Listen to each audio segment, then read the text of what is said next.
오늘 하나님께서 우리에게 주신 말씀은 로마서 7장 1절에서 6절 말씀입니다. 로마서 7장 1절에서 6절 함께 교독하겠습니다. 제가 먼저 1절 봉독합니다. 형제들아, 내가 법하는 자들에게 말하노니 너희는 그 법이 사람이 살 동안만 그를 주관하는 줄 알지 못하느냐? 남편인 여인이 그 남편 생전에는 법으로 그에게 매인바 되나 만일 그 남편이 죽으면 남편의 법에서 벗어나느니라. 그러므로 만일 그 남편 생전에 다른 남자에게 가면 음녀라. 그러나 만일 남편이 죽으면 그 법에서 자유롭게 되나니 다른 남자에게 갈지라도 음녀가 되지 아니하느니라. 그러므로 내 형제들아, 너희도 그리스도의 몸으로 말미암아 율법에 대하여 죽임을 당하였으니 이는 다르니 곧 죽은 자 가운데서 살아나신 이에게 가서 우리가 하나님을 위하여 열매를 맺게 하려 함이라. 우리가 육신에 있을 때에는 율법으로 말미암는 죄의 정욕이 우리 지체 중에 역사하여 우리로 사망을 위하여 열매를 맺게 하였더니 이제는 우리가 얽매였던 것에 대하여 죽었으므로 율법에서 벗어났으니 이러므로 우리가 영의 새로운 것으로 섬길 것이요 율법 저문에 묵은 것으로 아니할지니라. 아멘. 대부분의 학자들은 오늘 본문 말씀을 로마서 6장 14절의 설명이라고 해석이라고 말하고 있습니다. 6장 14절 말씀 제가 다시 한번 읽어드립니다. 죄가 너희를 주장하지 못하리니 이는 너희가 법 아래에 있지 아니하고 은혜 아래에 있음이라. 바울은 이 말씀을 설명하기 위해 오늘 본문에서는 부부관계를 비유로 들고 있습니다. 먼저 1절을 보니까 수신자들이 법에 대해서 좀 잘 아는 것 같습니다. 그래서 바울은 일단 법의 기본적인 속성을 짚고 넘어가는데요. 법은 사람이 살아있는 동안에만 그 효력이 있는 것입니다. 법은 사람이 살아있는 동안에만 그 사람을 지배할 수 있다는 것이죠. 그 예로 부부 관계 안에서의 법을 비유로 들고 있습니다. 결혼한 여자는 남편이 살아있는 동안에는 법으로 인하여서 남편에게 매어 있게 됩니다. 그래서 남편이 살아있는데 다른 남자에게로 가면 당연히 그 여자는 음녀가 되는 것입니다. 그러나 만약 남편이 죽으면 더 이상 그 여자는 법으로 인해서 남편에게 매어 있지 않게 됩니다. 남편의 법에서 벗어났기 때문에 다른 남자에게 가더라도 음녀가 아니게 되는 것이죠. 자유로운 몸이 되는 것입니다. 이제 바울은 이 비유를 4절부터 6절의 말씀을 통해서 우리에게 적용하고 있습니다. 4절 상반절 말씀입니다. 그러므로 내 형제들아, 너희도 그리스도의 몸으로 말미암아 율법에 대하여 죽임을 당하였으니. 우리가 그리스도의 몸으로 말미암아 율법에 대하여 죽임을 당했다는 말이 무슨 말일까요? 우리 모두는 죄인입니다. 율법에 따르면 우리는 죄를 지었기 때문에 그 죄의 대가로 죽임을 당해야만 합니다. 그러나 예수 그리스도께서 이 땅에 오셔서 우리를 대신해서 십자가를 지셨습니다. 우리를 대신해서 십자가에 달리셔서 우리를 대신해서 우리의 모든 죄값을 치르고 죽으셨습니다. 예수 그리스도께서 우리를 대신해서 율법의 모든 요구를 충족시키셨습니다. 그래서 이제는 그리스도의 몸으로 말미암아 우리가 율법에 대하여 죽임을 당하게 된 것입니다. 그런데 잘 들어보십시오.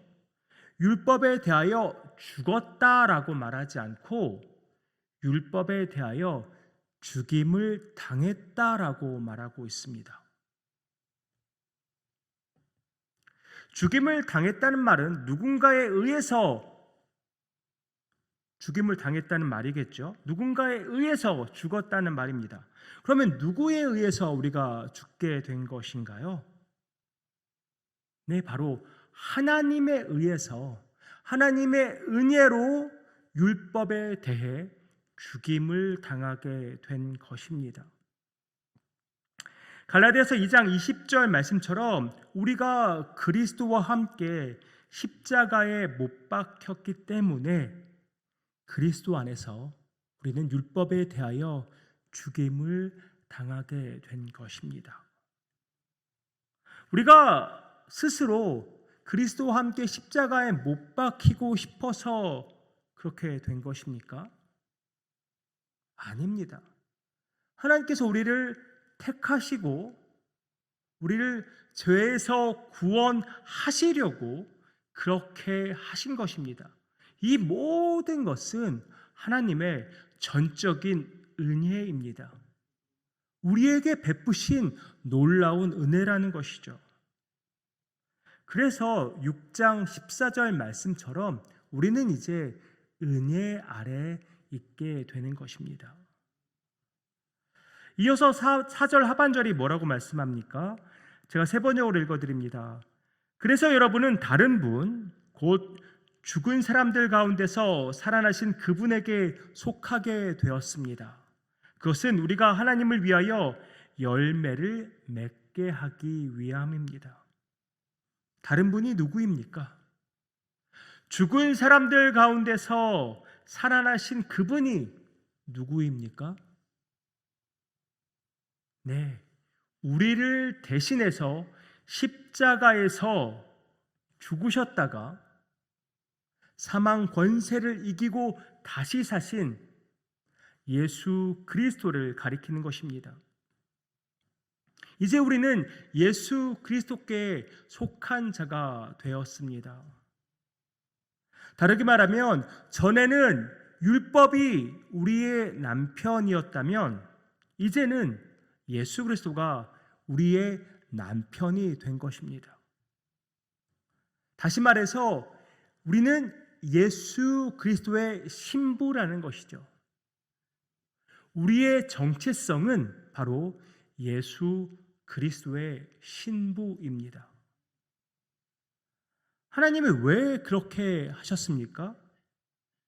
계속해서 말하고 있습니다. 그것은 우리가 하나님을 위하여 열매를 맺게 하기 위함입니다. 그렇게 하신 것은 우리가 하나님을 위하여 열매를 맺게 하시려고 그렇게 하셨다는 것입니다. 바울은 이렇게 하나님께서 그렇게 하신 분명한 이유와 목적을 밝히고 있습니다. 이것은 복음에 있어서 매우 중요한 부분이라고 할 수 있습니다. 우리가 율법이 우리의 남편이었을 때는 어떻게 살았습니까?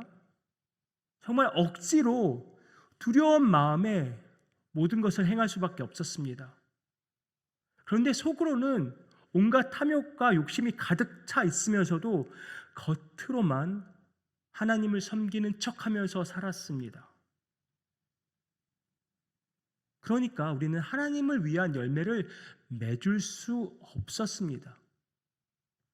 그런데 예수를 새 남편으로 모신 이상 이전처럼 다시는 살 수 없게 되었습니다. 우리 미혼 상태와 결혼 상태가 너무나 다르다는 거 아시죠? 결혼을 하고 나면 미혼일 때처럼 더 이상 살 수 없습니다. 내 마음대로 독립적으로 살 수 없게 됩니다. 결혼을 하게 되면 구속되는 부분도 생기고 마땅히 해야 할 의무가 생기기 마련입니다. 따라서 예수가 남편인 삶과 율법이 남편인 삶은 완전하게 다를 수밖에 없습니다. 율법이 남편일 때는 우리는 율법의 지배를 받을 수밖에 없었습니다. 그런데 이제는 아니죠. 우리는 이제는 예수가 우리의 남편이 되었습니다. 그러면 이제는 우리 마음대로, 내 마음대로 살면 되는 것인가요? 예수와 결혼하여 예수의 신부로 산다는 것은 예수와 사랑에 빠져 산다는 말입니다. 예수와 사랑에 빠져 산다는 말입니다. 사랑에 빠지면 어떻게 됩니까? 사랑하는 사람이 기뻐하는 일을 하지 않겠습니까? 그럼 당연히 내 마음대로 사는 것이 아니라 내가 사랑하는 분, 나의 남편 되신 예수가 기뻐하는 일을 하면서 살게 되는 것입니다. 그러면 당연히 하나님을 위하여 열매를 맺으며 살아가게 되는 것입니다. 바울은 다시 한번 5절과 6절을 통해서 율법이 남편일 때와 그리고 예수가 남편일 때의 삶을 대조하고 있습니다. 율법은 우리로 죄를 깨닫게 할 뿐 아니라 죄를 충동하는 역할까지 하게 됩니다. 이 부분은 내일 본문이 설명하고 있지만 우리 자신을 생각해 보면 어떻습니까? 하지 말라고 하면 왠지 더 하고 싶은 게 우리 인간의 본성 아닙니까? 하지 말라 하는 율법을 통해서 죄가 우리를 부추기게 되는 것입니다. 그러니까 율법을 알면 알수록, 율법에 매이면 매일수록 거룩한 삶을 살게 되는 것이 아니라 더욱더 죄의 종노릇하며 살게 되는 것입니다. 그런데 이제 우리 신분이 어떻게 바뀌었습니까? 우리는 우리를 얽매였던 율법에게서는 우리는 이제 죽었고 자유하게 되었습니다. 누구 안에서 그렇게 됐습니까? 예수 그리스도 안에서 우리는 그렇게 자유하게 되었습니다. 예수 그리스도 안에서 우리는 자유를 얻었고 예수 그리스도를 남편으로 모시고 살아가는 예수 그리스도의 신부가 되었습니다.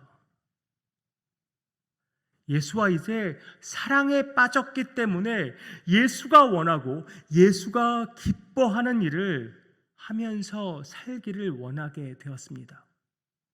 여러분 그렇습니까? 예수가 너무나 사랑스러워서 예수를 너무나 사랑해서 예수 그리스도께서 기뻐하시고 원하시는 삶을 살기를 원하는 우리의 마음이 가득 차 있습니까? 우리가 그렇게 살아갈 수 있는 것은 우리가 예수와 연합하게 될 때 하나님께서 우리에게 성령을 선물로 주셨기 때문입니다. 그래서 6절처럼 말씀한 것입니다. 세 번역으로 읽어드립니다. 그러나 지금은 우리를 올가했던 것에 대하여 죽어서 율법에서 풀려났습니다. 그래서 우리는 문자에 얽매인 낡은 정신으로 하나님을 섬기지 않고 성령이 주시는 새 정신으로 하나님을 섬깁니다. 결국 예수의 신부는 성령의 사람입니다.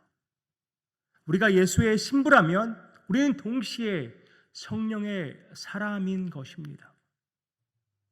성령 안에서 성령이 이끄시는 대로 살아가는 성령의 사람이라는 것이죠. 이 정체성을 놓치지 않아야 우리는 주 안에서 자유함으로 기쁘게 살아갈 수 있는 것입니다. 억지로 하나님의 말씀대로 사는 것이 아닙니다. 수많은 율법 조항을 지키려다 실패하고 또 실패해서 좌절하면서 사는 삶이 아니라는 말입니다. 이제는 남편 되신 예수 그리스도를 너무나 사랑하기 때문에 기쁨으로 기꺼이 하나님의 말씀에 순종하면서 살아가는 것입니다. 내 삶의 동력이 내 의지도 아니요, 내 능력도 아니요, 내 지식과 지혜도 아니요, 오직 예수 그리스도를 향한 사랑이 내 삶의 동력이 되는 것입니다. 사랑하는 성도님들, 저와 여러분이 예수 그리스도와 함께 십자가에 못 박혔음을 고백하십니까? 더 이상 우리는 율법에 얽매이지 않고 예수 그리스도의 신부로 살아가고 있음을 고백하고 계십니까? 나를 대신해 십자가에서 죽으신 예수 그리스도를 사랑하고 계십니까? 예수 그리스도의 거룩한 신부로 예수를 진정으로 사랑하며 살아가는 저와 여러분 되기를 소망합니다. 예수 그리스도에 대한 그 사랑으로 하나님의 말씀을 기꺼이 즐거이 순종하며 살아가는 저와 여러분 되기를 소망합니다. 더 이상 죄가 우리를 주장하지 못합니다. 우리는 더 이상 법 아래에 있지 아니하고 하나님의 은혜 아래에 있습니다. 하나님의 은혜 아래서 예수 그리스도의 신부로 또한 성령의 사람으로 하나님을 위하여 아름다운 열매를 매일매일 맺어가는 저와 여러분 되기를 주님의 이름으로 축원합니다. 기도하겠습니다. 아버지 하나님, 우린 더 이상 율법에 매여 있지 아니하고 오직 예수 그리스도와 연합한 거룩한 예수 그리스도의 신부임을 고백합니다. 예수 그리스도를 누구보다 더 사랑하는 예수 그리스도의 신부임을 고백합니다. 그 사랑으로 우리 살아가기 원합니다. 내 삶의 동력이 오직 예수 그리스도에 대한 사랑이기를 원합니다. 예수 그리스도의 사랑으로 기꺼이 즐거이 하나님의 말씀에 순종하며 살아가는 성령의 사람 되기 원합니다. 주님 함께하여 주시옵소서. 이 모든 말씀 예수 그리스도의 이름으로 기도하옵나이다. 아멘.